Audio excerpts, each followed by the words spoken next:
একদম ভিন্ন স্টাইলে একটা পুডিং শেয়ার করছি, যেটা খেতে হবে অনেক বেশি মজার আর সেই সাথে দেখতে হবে অন্যরকম।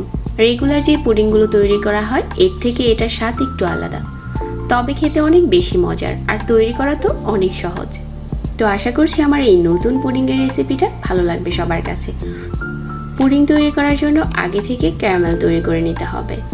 হাফ কাপ চিনি নিয়ে নিচ্ছি একটা প্যানে, তারপর অল্প আঁচে নেড়ে চেড়ে ক্যারামেল তৈরি করে নিচ্ছি। এই চিনিতে কোনো রকম পানি দিতে হবে না, কিছুক্ষণ পরেই দেখা যাবে চিনিটা গলতে শুরু করেছে। ওই পর্যায়ে নেড়ে চেড়ে কালারটাকে চেঞ্জ করে নিতে হবে।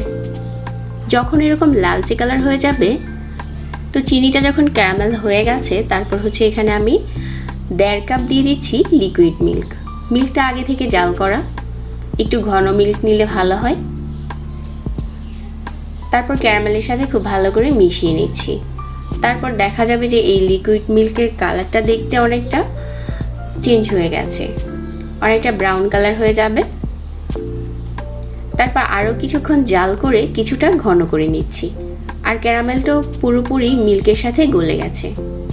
এখন চুলা থেকে নামিয়ে নিতে হবে এই মিশ্রণটা, আর কিছুটা ঠান্ডা করে নিতে হবে।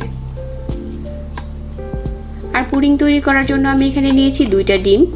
তো এই ডিম দুটোকে খুব ভালো করে মিশিয়ে নিচ্ছি আগে থেকে। যখন মেশানো হয়ে যাবে, তারপর এখানে লিকুইড মিশ্রণটা ঢেলে দিতে হবে, দিয়ে ডিমের সাথে খুব ভালো করে মিশিয়ে নিতে হবে। মেশানো হয়ে গেছে। আজকের পুডিংটা ভাপ দেওয়ার জন্য আমি এখানে একটা ছোট সাইজের মল নিয়েছি, আর নিয়েছি একটা ছাঁকনি। আমি পুডিংয়ের মিশ্রণটা একটু ছেঁকে দিচ্ছি, তাহলে আমাদের পুডিংটা অনেক বেশি স্মুথ হবে। পুরোটা মিশ্রণই বাটিতে ঢেলে দিয়ে দিচ্ছি।